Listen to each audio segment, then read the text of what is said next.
and welcome Dr. Eran Magen. Hooray. Thank you, Beth, very much. Hello, everybody. It's nice to see some of you. The rest of you, I really strongly encourage you to turn on your camera so we can feel like people talking to people. Unless, of course, you took your device someplace that you don't want to share with other people, and that's okay too. But it'll be nice. It's nice to see each other. It's nice to know, how many people are falling asleep at a given time, so I know to accelerate a little bit or to slow down if people are making funny faces. I'll get going here. Let me share my screen here. Okay, so we'll talk about inspiring through feedback. How to do that well. As I'm going, you're welcome to post questions in the chat. I probably won't see them in real time. I'm not a very good multitasker. I apologize, but I will see them after, and then we can talk about them. So I'm going to go for maybe 20 minutes or so, and then we can have a discussion and talk about whatever you want. You can ask me questions. You can ask questions of each other. If you have comments and thoughts, you're welcome to comment and share thoughts about each other's comments. Okay, so here we go. First, just to set the context, I think about interactions as ranging in terms of emotional intensity. And so if very low emotional intensity is that green zone where we're spending time building a relationship, essentially. And if somebody's a little more worked up and there's more emotional intensity, then we probably should be giving support. That's that yellow zone. Red is when people are really in a crisis situation. It's pretty rare, and there the focus is safety really over everything else. Today, when we're talking about giving feedback, we're probably right in the middle between nobody's especially upset to people are maybe a little bit worked up, because there are different situations when we give feedback, right? Sometimes it's very thoughtful as a result of something we've observed a while ago, and we thought about what we want to tell the other person, our child in this case. And sometimes we give it in real time. Something happened and people are upset right now, and we're trying to fix whatever happened. Before I dive in, I just want to take a second to say, good for you for making time to think about parenting. I think this is great. It's not obvious at all that you would take time out of your schedule to think about it, because most of us are just doing it as life is passing us by. And, the rest of life is very good at grabbing our attention. Whereas I think probably the most important thing that we want to be doing thoughtfully is parenting and laying down foundations for a good life for our kids and for a good relationship for us with our kids. And I think it's really wonderful that you've made the choice to sit down and think about parenting. I hope that you do this every once in a while, resisting the flow of the current of life that is always threatening to drag us away from what's actually important. So great, and welcome. Also, I want to say that whatever I say here, it's based on my experience. It's based on existing research, and it may or may not seem right to you. Use what feels right. Don't use what doesn't. I'm not pretending to know everything. I hope some of this is useful for you, and I hope that you at least experiment with some of the ideas here. That's the goal. So feedback. When do we give feedback? So sometimes right after things go wrong, we have all kinds of helpful ideas for how we could have done it differently, or how our kids could have done it differently. Sometimes we're trying to prepare them for an activity that's coming or that we've seen them doing a few times, and maybe something they really want to succeed at, and we want to help them with. Sometimes we see interactions or patterns of interactions that we think are problematic, and we want to help them change that. Sometimes we're really helping them with like significant long-term goals, and we're just seeing them off course, right? There are all these different times when feedback might come into play. Feedback, the hallmark that most people think about when they think about effective feedback is they say it improves the behavior, basically, right? Do it from this direction, take 3 steps before you do the thing, do this before you do that, and we want to see the behavior changing. But what I'm putting forward here is that another very important criterion for good feedback is that it also improves the relationship. And I think the two are achievable in concert. Because the relationship, I believe, is the most important thing here, right? We want to maintain and preserve a good relationship with our kids and always make it stronger and better. When I think about my goal for my interactions with my son, one of the main goals is that if in 10 years or in 20 years, he is in deep trouble for some reason, I want him instantly and immediately comfortable coming to me. Right? I want there to be zero resistance in him, no friction. If he's finding himself in deep, serious trouble, I want to build a lot of trust and a very good, solid relationship. And even as I give feedback, that's part of what I'm thinking about. I don't want to alienate. I don't want to push away or scare in a way that can hurt the relationship. So these are the two criteria that I'm holding in my head for feedback. I definitely want it to help improve the behavior. I definitely want it to improve the relationship, or at least not harm it. Okay. Here's the big theory that we're not going to talk about much. I'm not going to talk about much unless it comes up in the Q&A, but this is what's driving a lot of my thinking. This is one of the 3 useful theories I learned while getting my PhD in psychology. And so enjoy this condensed 1.5 years of benefit. It's called the theory of planned behavior. It's really fantastic. You can look it up and learn more. But the idea is that what drives behavior is people's intention to behave in a certain way. That's a very important predictor. And so if we want to get people to behave in a certain way, the most important thing is to change people's intention to behave in that way. And the intention in turn is determined by a few other things, most importantly in this column, whether or not we think it's a good idea to behave in this way, if it'll achieve what we're looking to achieve, whether or not we think that other people like us behave in this way, and whether people who are important to us expect us to behave in this way. And lastly, whether or not we believe that we're able to behave in this way, right? If I say what you need to do is to jump 30 feet in the air, most of us will say that's a nice idea, but it's just impossible. We're not even going to try, right? So these are the 3 important determinants of intention, which then itself determines the behavior. So translated into more of a real life context, if you want your kid to intend to behave in a certain way, presumably the way that you're trying to teach your kid to behave, your kid needs to think it's a good idea to behave in this way, and your kid needs to believe that he or she are able to behave in this way. These are the 2 main things we're aiming for. And so how do we get someone to think that behaving in a certain way is a good idea? How do we get someone to think that completing all homework before 6 p.m., before dinner, is a good idea, for example? So one is, if I'm your child and I trust you, just inherently, we have a strong trusting relationship, and you suggest something to me, this trust will translate into me believing that it's a good idea, right? It just makes sense. When people that we trust suggest things to us, we take it deeply. If I believe that it'll help me achieve a goal that I care about, it's more likely that I'll think it's a good idea to do this thing. So doing homework, completing homework before dinner is, in the abstract, maybe a good idea, but if you're able to connect it to something that's actually important for your kid, like enjoying a free evening, doing their own thing or with their friends, or being able to get into a particular course that's very important for them to get into, or whatever is a goal that they care about. If you can hook that behavior clearly into something that matters for your kid is more likely to think it's a good idea to behave in this way. And sometimes things that may seem very obvious to you are not so obvious to your kid, right? So if you know that behavior A will lead to outcome B, and your kid really cares about outcome B, it's good to just spell out the connection and say, I know you care so much about getting into school band to play the clarinet, right? And practicing in this way consistently is going to help you be able to pass the audition, literally like that, explicitly, and saying very clearly, you're trying to help them with their goal and connecting that behavior to their goal.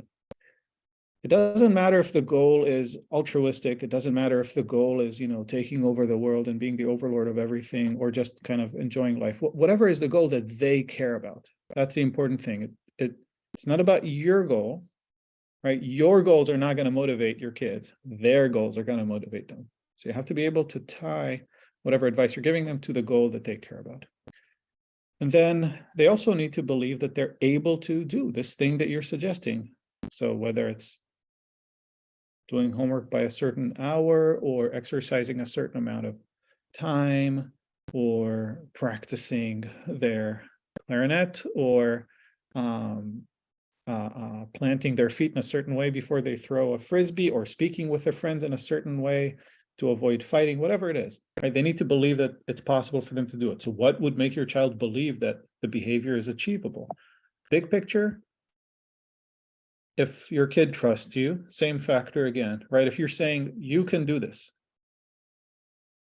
and there's a real trust between you and your kid, so your kid knows that you're not just kind of saying it because it's a nice thing to say, but your kid actually believes that when you say, I'm looking at you and I see you and I believe that you're able to do it, that matters if your kid has that kind of trust in you.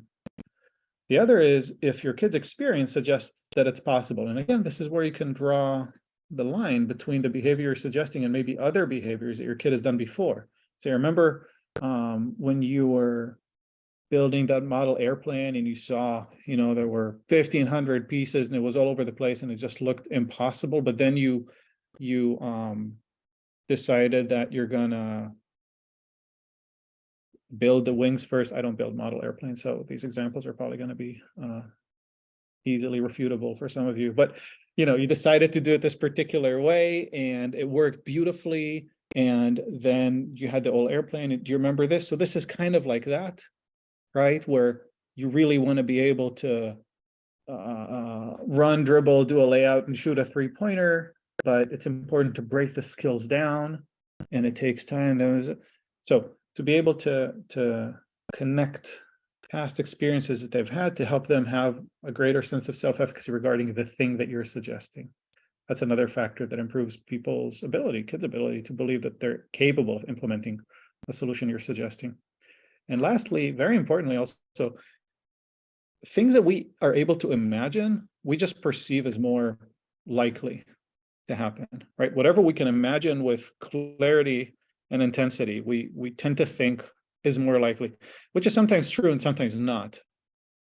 But if you can paint a vivid picture for your child of the behavior that you're suggesting and the goal that it connects to, from my previous point, right? The more vivid the picture you can create in your kid's mind, the more likely your kid is to believe that this is possible and this will happen.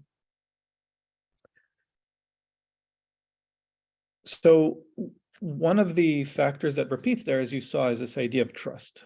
If your kid has a lot of trust in you, if your kid believes that you're not just saying things, that your things actually matter and that your viewpoints are dependable, that makes a huge difference. And so establishing trust doesn't happen immediately, obviously. And it's something we work on all the time in many of our relationships.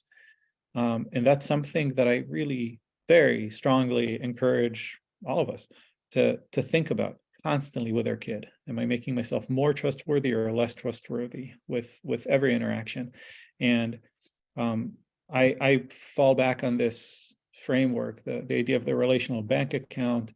I use it often in my thinking about relationships. And the idea is that you have an account with your kid. Your kid is like a bank, and your kid is managing accounts for many people. Also, you're a bank and you're managing accounts for many people that have relational bank accounts with you. But in your case, in your kid's case, your kid is holding your account. Your kid is Chase Bank, and you have a certain balance in your account. And I think of it as goodwill. And the more goodwill you have in that account that your kid is holding, the easier things become, right? The more your kid trusts you, is honest with you, is willing to be vulnerable with you and tell you things that may be problematic, but because your kid trusts you, your kid will put more effort and will be more likely to comply with suggestions or requests that you make. Your kid will forgive you when you make mistakes. More goodwill makes everything easier. Better relationships make everything easier. It's such an important foundation. And this is the thing to focus on every day, I think, in every interaction. I'm not going to go into a lot of detail here. This is a separate session that we run sometimes here, and you can find it on the Parent Venture YouTube channel too, this idea of foundations of goodwill. But in brief, the idea is that you build goodwill by showing your kid that you care about him or her and that you respect him or her. And you withdraw goodwill from the relationship either by asking your kid to inconvenience himself or herself, to do something that they wouldn't normally do, which is fine. This is how relationships work, right? Pass the salt, pick up the laundry on the way back, clean your room, stuff like that. Like it's okay. It's just that we want to be mindful of how many withdrawals we're making and replenish as much as possible. Also, they're kind of unnecessary withdrawals when we show lack of care and lack of respect.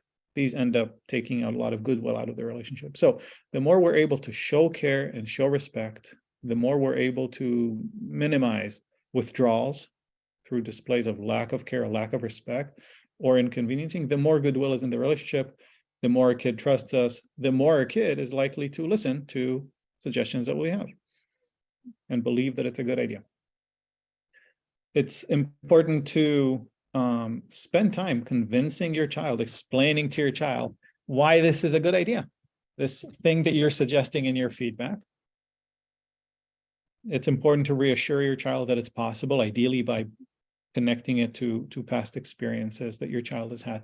The message throughout that we want to be conveying as we're giving feedback is, I'm on your side.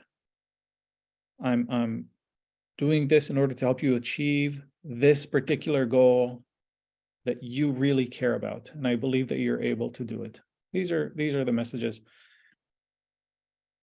and these are that's the intention and the thoughts to hold in our head, right? As we're talking with our kid, giving feedback. I'll go into the specifics in a second, but this is the overarching intention we want to have and the message we want to be sending. Okay, so in terms of the specifics, I came up with this handy but somewhat unfriendly looking acronym that maybe I'll try to change at some point, but it's OK Cobra. So first is the OK part. Literally, if something bad happened, if something frustrating or upsetting happened for your kid, start by asking your kid, are you okay? Right? Just like spend a moment before you go into the advice giving mode. So this is more on the acute stuff, right? If your kid ran and tripped and fell, if your kid spilled something or something broke, if something exploded that shouldn't have, if you're like, just remember to take a second and ask if your kid is okay. Same thing as if they're upset, right? Like before launching into the advice mode, just spend some time asking if they're okay.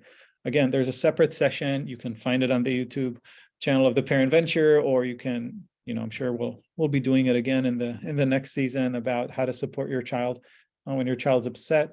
But the main idea is just attend to your kid's feelings if this is about feedback you're giving in the moment. By and large, I would strongly suggest that you not give corrective feedback in the moment, meaning if your child just did something, it exploded spectacularly, and your child's upset, now is not the time to be giving suggestions about how to do it differently, right? When people are upset, it's hard to process what's happening. Your kid may be embarrassed, just basically wants to check out, or at least to be comforted. The time to give feedback is when everybody's pretty calm. And this takes some planning and some intentionality, right? If something unpleasant happened, if your kid started driving and backed the car into a corner of the house and now everything is dented. Your kid probably knows that your kid should have looked into all the mirrors and pressed the gas pedal less. But saying it in real time is not going to help. Certainly not going to help the relationship, right? So in the moment, you can strengthen the relationship by being cool about it, basically asking, are you okay? Checking the thing with the car, saying, I realize this is scary, like, don't worry, we'll figure it out later. And then bringing it up maybe the next day, saying, do you remember what happened yesterday? And your kid's like, yeah, I sure do. You're like, okay, so I have some thoughts I want to share about that, right? When things have kind of cooled down, calmed down, it makes a huge difference, not trying to discuss it in the moment when people are upset and worked up. Okay, so in terms of the specifics, I would suggest the following structure when you're giving feedback. 1, celebrate past accomplishments. Look how far you've come. So if we're trying to improve, your kid is really into archery, and you're trying to improve your kid's performance or help your kid improve because your kid really wants to get into this tournament, to say, first thing I want to say is, think about where you were 2 months ago and think about now, right? 2 months ago, the arrows were going everywhere. Whenever you went out to take the bow, we were all wearing helmets and ducking, shivering in fear in the house. Now, 50% of the time your arrows are going in the target, you're standing 20 feet away, like this is great. So show the improvements that have happened. And then suggest, ideally, one thing to change, just one, right? Because that's very manageable. What we're aiming for here is suggesting something that is challenging, but a surmountable challenge, something your kid can do. And your kid is pretty sure that your kid can do if your kid tries. So the analogy that I keep going back to is a ladder. If we're trying to improve performance, right, we want the next step to be like the rung of a ladder above. Ladders are not, the rungs are not spaced 8 feet apart. It's not this enormous, Sylvester Stallone style jump, cliffhanger, hold on to the rung and then barely pull yourself up to the next one. You can't go more than a couple of rungs this way in a lifetime. But when they're spaced pretty close together, you end up making very rapid improvement. So suggesting to do one thing differently, as opposed to like change your feet and then do this thing and then make sure that you're drawing to here and then do the right? Just one thing. Improvement might happen really quickly. You might say, make sure to position your feet in this way. Focus just on doing that and do everything else the same. And as your kid becomes consistent, say, great, now let's do this other thing, but one thing at a time, one change at a time. Spell out the benefit, no matter how obvious you think it is. One, because your kid may not be connecting the dots, right? How is this connecting to the goal? The other is spelling out the benefit also helps your kid remember that you're giving this suggestion specifically in order to help your kid achieve your kid's goal, right? It's a nice reminder, right? That again, that you're on your kid's team. Reassure your child that this change is possible, right? Why this is not an 8-foot jump in the rung, but rather maybe a single foot climb, right? I've seen you do these things before. I totally believe in you. You've done something similar in the past and it worked out really well, and so on. And then at the end, acknowledge the work, the effort that your kid has been putting into this, and the improvement that you're seeing as a result of the work.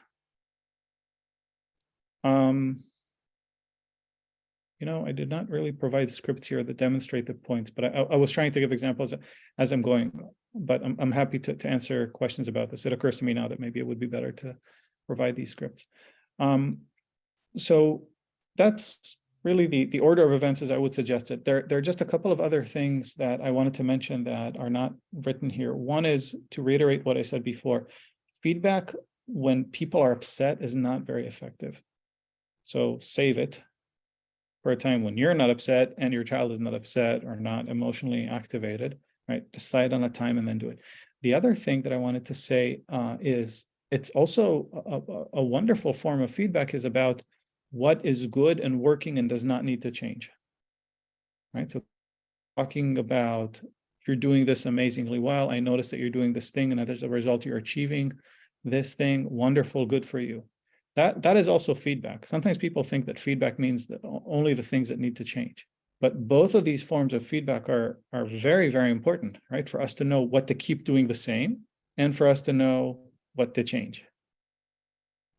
And it's really nice to give feedback about what is working well and doesn't need to change, and then not giving any suggestions for change, right? So it's the compliment stands by itself. And your kid doesn't get used to anticipating critique every time they get a compliment, right? So just a compliment, just saying, I noticed that you're doing this thing and it seems really effective. I noticed you've been practicing your clarinet, almost every day, and it sounds really nice. I really enjoy listening to it now when I'm hanging out in the living room. Good work. And your kid goes, and you say, and nothing. That's it. It's great. Good job. Okay. So a quick summary. This is, I think, the same slide as before, essentially, right? The key ingredients here: establishing trust with your kid, and this is something that happens throughout your relationship. Making sure that you spend some time explaining why this change in behavior that you're suggesting is a good idea, both in terms of connecting it to the kid's idea, to your kid's goals, and in terms of demonstrating that what you care about is your kid achieving your kid's goal. It's not about your goals. It's about helping your kid. And then reassuring your kid that it's possible, painting the picture, reminding them of different times in the past when it happened and was successful. And the message and the intention behind it. As I was saying before, it's always, I'm on your side. I'm here to help you achieve your goals. I believe in you. And I have reasons for believing in you. It's not just blind faith. I can show my work here. All right. Right. Happy snakes. I wanted to mention briefly, if I'm starting a parent group. The idea is to meet. It'll be it's a drop-in group. You can come or not. Meeting weekly. Most people, it looks like, are going to come every other week. The idea is just to create time for parents to talk with other parents. One pairing up parents, talking one at a time, just thinking about parenting, just taking time out of the busy week and kind of strategizing parenting and doing it intentionally, right? Saying what's working, what do I want to improve, how might I go about improving it, right? Just taking time to think about parenting.